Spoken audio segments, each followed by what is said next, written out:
নমস্কার, বৈচিত্র্যের বৈচিত্র্যময় জগতে আপনাদের স্বাগত জানাই। আজ রবিবাসরীয় দুপুরে আপনারা শুনতে চলেছেন সুচিত্রা ভট্টাচার্যের লেখা মিতিন মাসির গল্প অবলম্বনে সারান্ডায় শয়তানের 10ম পর্ব। আজকের গল্পটি আমরা নিয়েছি আনন্দ পাবলিশার্স থেকে প্রকাশিত সুচিত্রা ভট্টাচার্যের লেখা মিতিন মাসির সমগ্র প্রথম খণ্ড থেকে। তাহলে আর বেশি কথা না বাড়িয়ে শুনে নেওয়া যাক আমাদের আজকের গল্প সারান্ডায় শয়তানের 10ম পর্ব।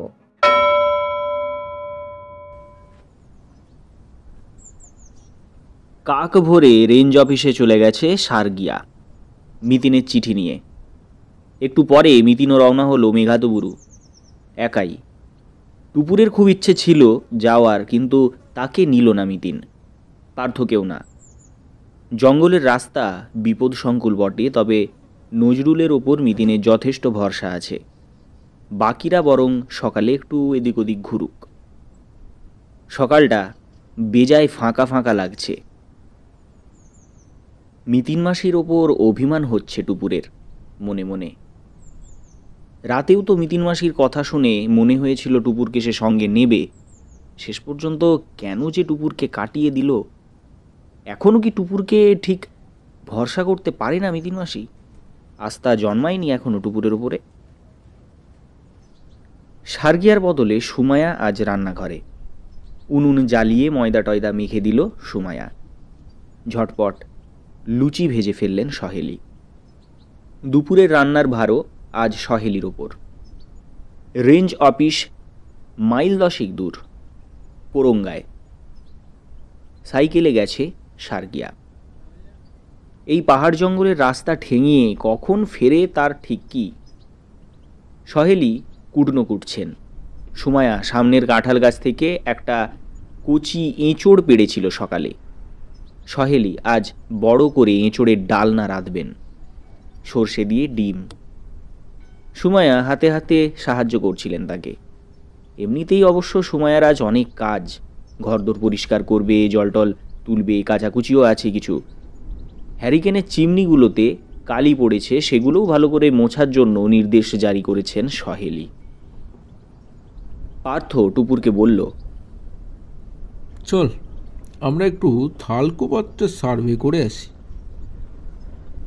অবনী বারান্দার বেতের চেয়ারে বসে বই পড়ছেন। অ্যামাজনের পোকামাকড় খতম। এখন তিনি ডুবেছেন মহাসমুদ্রের গভীরে। ওশানোগ্রাফির একখানা বই এখন তার সঙ্গে। বইতে চোখ রেখেই অবনীর মন্তব্য, কি দেখার আছে আর থলকোবাদে? কেন, গ্রামটা দেখবো? সে তো কাল কালীঝর্ণা যাওয়ার পথেই দেখে নিয়েছ। খানচল্লিশে কুঁড়ে ঘর, গোটা 5 দোকান, একটা টেলারিং শপ, একখানা স্কুল, আর কিছু মুরগি, ভেড়া, ছাগল। 5টা দোকানের মধ্যে 3টেই তো মুদিখানা, 2টো টি স্টল। সব থেকে বড় মুদিখানার মালিকটি যে মোটেই আদিবাসী নয়, এটা আমি হলপ করে বলতে পারি। আরে বাস, যাতায়াতে 2-4 মিনিটে আপনি এত কিছু নোট করে নিয়েছেন দাদা? ডিটেকটিভগিরিটা করি না ভাই, করলে অনেকেরই অন্ন মারা যেত। কথাটায় যেন হালকা ঠেস আছে মিতিনের উদ্দেশ্যে। বোধহয় মনে মনে মেঘাতুবুরু যাওয়ার স্বাদ ছিল অবনীর। মিতিন তাকে একবারও ডাকেননি বলে তিনি সৎক্ষুব্ধ। তার উপর উৎসাহ নিয়ে কাল রাতের কাহিনী যখন সবে শোনাতে শুরু করেছিল টুপুর, মিতিন তাকে নিষেধ করল। এটাও বোধহয় ক্ষোভের একটা কারণ হতে পারে। পার্থ বলল, বুঝেছি, এবার গাত্রোত্থান করুন। আমি বেরোবো না, তোমরা যাও, ঘুরে এসে বলো আমার ইনফরমেশনে কোনো গলতি আছে কিনা।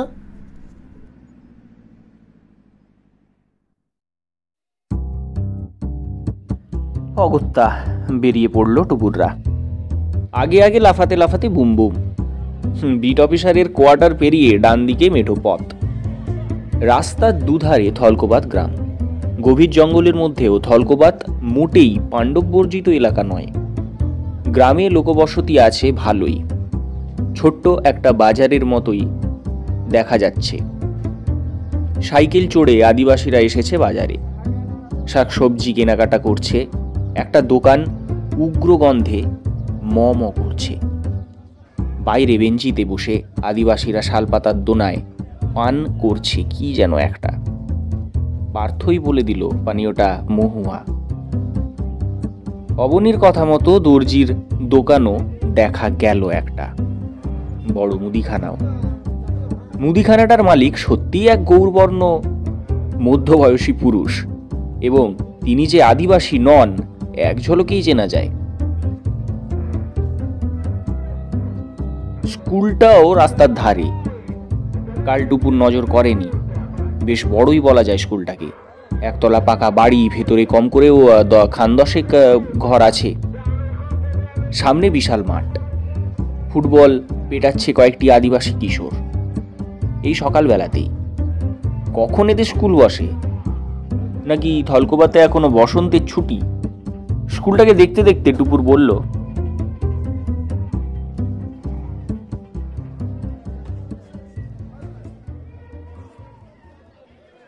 সুমায়াকে কেন যে জামদায় পড়তে পাঠিয়েছিল সার্গিয়া দাদা, এই স্কুলটাই তো ভালো ছিল। মনে হয় আরও ভালো স্কুলে পড়ানোর শখ হয়েছিল। তো এখন তো সুমায়া এখানে ভর্তি হতে পারে। ও একবার না পড়া স্বাদ পেয়ে গেছে, আর কি ওকে স্কুলে ঢোকানো যাবে? আর তাছাড়া ও ন্যাক জঙ্গল লাইফে, ও নিজের মতোই বড় হোক। সুমায়ার কিন্তু কাল থেকে খুব মন খারাপ। হবেই তো, জঙ্গলের জন্তু জানোয়ারকে ও ভীষণ ভালোবাসে যে।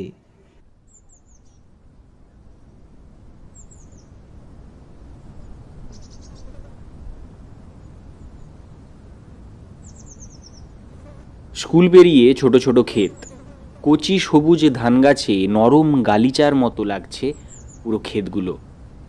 এই জায়গাটা মোটামুটি সমতল। কোনো পাহাড়ি ঝোড়া থেকে নালা কেটে এনে সেচের বন্দোবস্ত করা হয়েছে ক্ষেতে। নালার জল অতি স্বচ্ছ, কাকচক্ষুর মতো। বুম বুম দৌড়ে গিয়ে জলটা ছুঁয়ে এলো, আবার যাচ্ছে ছুঁতে।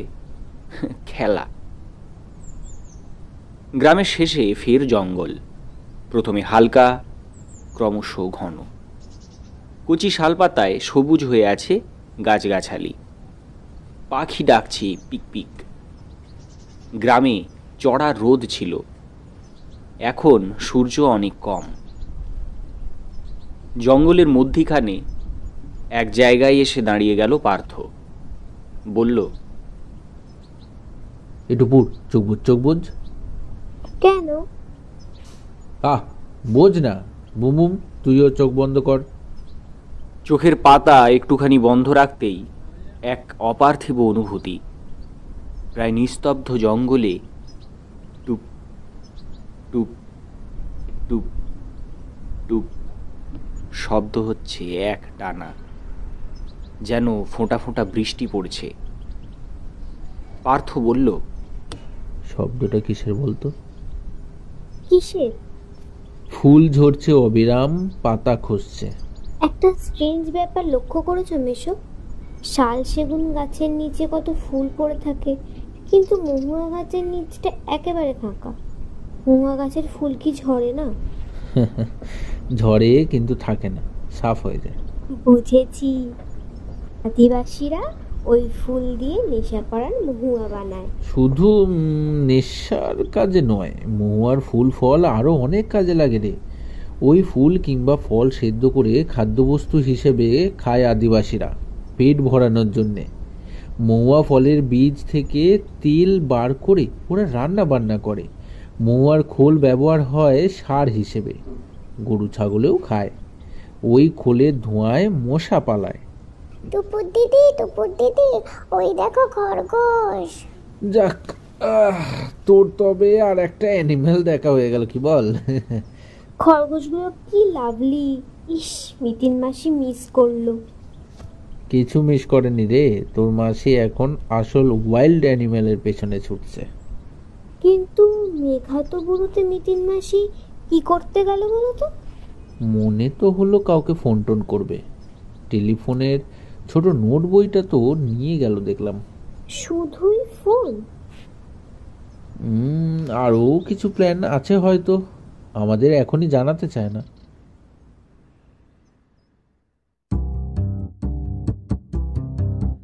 10:30 বাজে। জঙ্গলে আর বেশিক্ষণ দাঁড়ালো না টুপুররা, ফিরছে। রেস্ট হাউসের কাছাকাছি এসে টুপুর দেখল কম্পাউন্ডে একখানা জিপ দাঁড়িয়ে। সঙ্গে সঙ্গে বুকটা ছলাৎ করে উঠেছে। মিতিন মাসি ফিরে এলো নাকি? আরও কাছে এসে ভুল ভাঙল, অন্য জিপ। JHK 729। ছোকরা সারথি ড্রাইভিং সিটে বসে কানে পালক ঘোরাচ্ছে। চাতালে উঠে টুপুর ভীষণ অবাক। বারান্দায় অবনীর পাশে মুকুল সিংহ, দুজনের হাতেই চায়ের কাপ। পার্থ বিস্মিত স্বরে বলল, আরে আরে আপনি কোত্থেকে? এই এসেছি কুমোরিতে। আমাদের ITA-র এক প্রফেসর ফ্যামিলি নিয়ে এসেছেন সারান্ডায়। জোর করে আমার জামদা থেকে তুলে নিয়ে এলেন। জঙ্গলে ওর খুব ভয়, আমাকে না নিয়ে তিনি জঙ্গলে ঢুকবেনই না। আমার মতো প্যাংলা লোক নাকি ওদের বাঘসিংহের হাত থেকে বাঁচাবেন। তা ওরা কোথায়? ওই যে বললাম, কুমোরিতে রেস্ট হাউসে বিশ্রাম নিচ্ছেন। সেই খড়গপুর থেকে টানা এসেছেন। স্বামী স্ত্রী দুজনেই কাহিল। এই সুযোগে আমিও ভাবলাম আপনাদের সঙ্গে একটু মোলাকাত করে আসি। আমার বাড়িতে এসেছিলেন, সেদিন দেখা হলো না। ভালোই করেছেন। ফেরার পথে আর দেখা হতো কি না হতো, তার চেয়ে দেখা হয়ে গেল, কি বলেন? আপনাদের সারেন্ডা ভ্রমণ তো শুনলাম খুব জমে উঠেছে। ম্যাডামও দিব্যি একটা কেস পেয়ে গেছেন। হ্যাঁ, আপনি লিগিরদা এপিসোডটা শুনলেন? অবনীবাবু বলছিলেন। কি ডেঞ্জারাস কাণ্ড বলুন তো, জঙ্গলে জঙ্গি হানা। কাল রাতেও তো কী সব কাণ্ড হয়েছিল। মাঝরাত্রিরে কারা নাকি জিপ নিয়ে ইন্সপেকশন বাংলোয় এসেছিল। কারা ছিল জিপে? টুপুর বলতে পারবে। এই টুপুর, বল না কি হয়েছিল। টুপুর ঢোক গিলল। কাল রাতের ঘটনাটার প্রচার চায় না মিতিন মাসি। মুকুলবাবুকে বলাটা কি উচিত হবে? বিশেষ করে মুকুলবাবুর বাবা আর ভাই যখন মিতিন মাসির সন্দেহের তালিকায় আছে। তাছাড়া এই মুকুলবাবুও তো একজন সিংহ, একথা তো ভুললে চলবে না। টুপুর সপ্রতিভ স্বরে বলল, দেখতে পাইনি, জিপটা তো এদিকে আর আসেইনি। বোধহয় বাংলোর ভেতর দিয়ে জঙ্গলে নেমে গেছিল। তাই লিগিরদা গেল নাকি? ও চেনে? বললো তো না। তার মানে ফরেস্ট ডিপার্টমেন্টের কেউ নয়।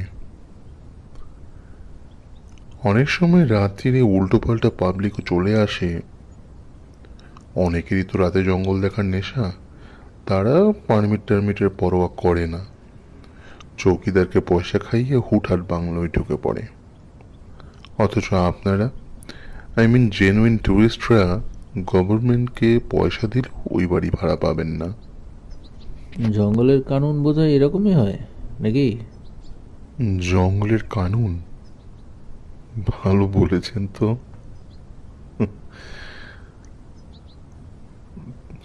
তবে লোকগুলো যদি কালপ্রিট হয়, তাহলে তাদের কাল রাতের এক্সপেডিশন মাটি হয়েছে।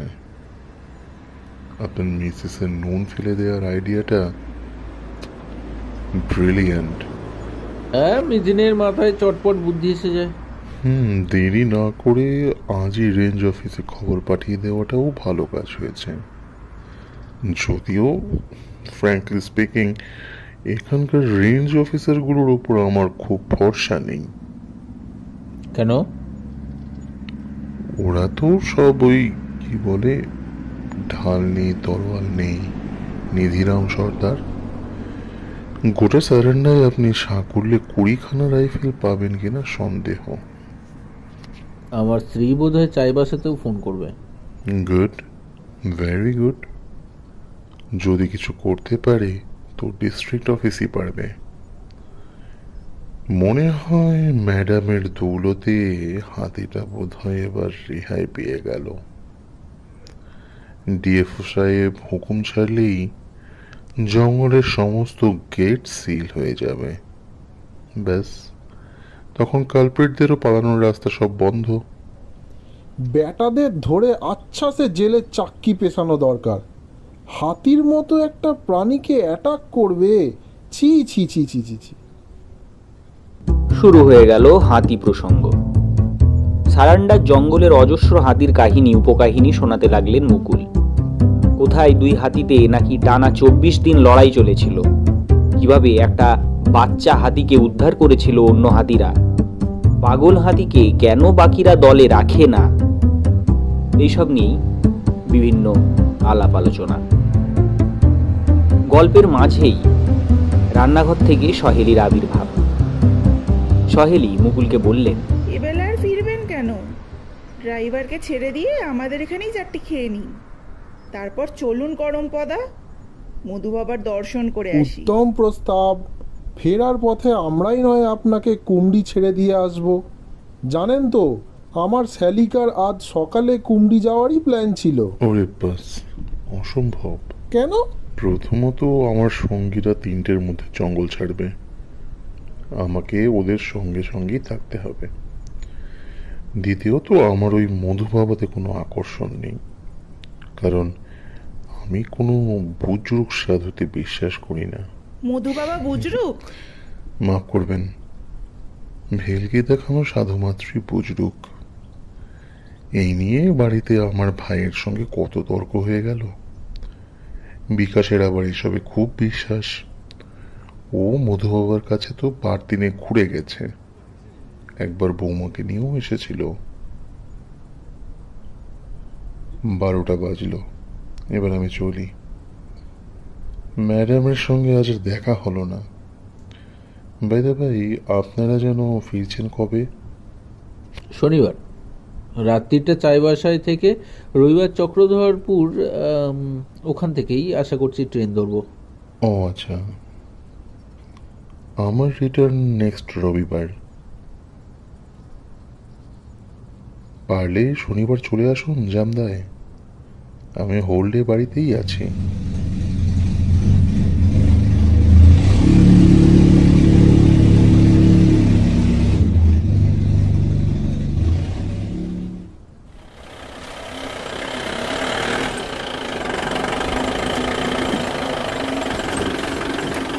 মুকুল চলে যাওয়ার অনেক পরে মিতিন ফিরল, প্রায় 2টোয়, থমথমে মুখে। মিতিন ফেরার খানিক আগে সার্গিয়া ফিরেছে। সার্গিয়া চিঠি পৌঁছে দিয়েছে বটে, তবে রেঞ্জার সাহেব অফিসে ছিলেন না, তিনি নাকি গেছেন সেরাইকেলা। খেতে খেতে সার্গিয়ার মুখে রেঞ্জ অফিসের বৃত্তান্ত শুনল মিতিন। টুপুর পার্থ শোনালো মুকুল সিংহের কথা। মিতিন কথা বলছে অস্বাভাবিক কম। আহারের পর চাতালে হাঁটছে একা একা। সহেলি মিতিনকে ভয়ে ভয়ে জিজ্ঞেস করলেন, কি রে, করমপদায় যাবি তো, নাকি আজ ক্যান্সেল করে দেবো? কাল না হয়। মিতিন মাথা নেড়ে বলল, না না, তার দরকার নেই, আজই চলো।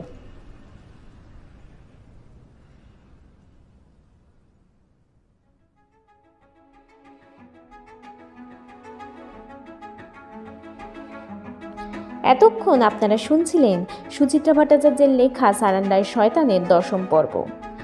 গল্পের সূত্রধার মিতিন এবং বুমবুমের ভূমিকায় আমি রায়া, গল্পকথক প্রীতম, পার্থর ভূমিকায় সুমন, টুপুরের ভূমিকায় পৌলমী, অবনীর ভূমিকায় সুদীপ্ত, সহেলির ভূমিকায় রিমা, মুকুল সিংহের ভূমিকায় অনিমেষ, পোস্টার ডিজাইন এবং স্পেশাল সাউন্ড এফেক্টসে প্রীতম। আবার দেখা হবে আগামী রবিবার সারান্ডার শয়তানের 11 পর্ব নিয়ে। ততক্ষণ পর্যন্ত আপনারা আমাদের চ্যানেলকে সাবস্ক্রাইব করে আমাদের পাশে থাকুন, আর এইভাবেই ভালোবাসা দিতে থাকুন, আর শুনতে থাকুন বৈচিত্র্য গল্পবুক। ধন্যবাদ।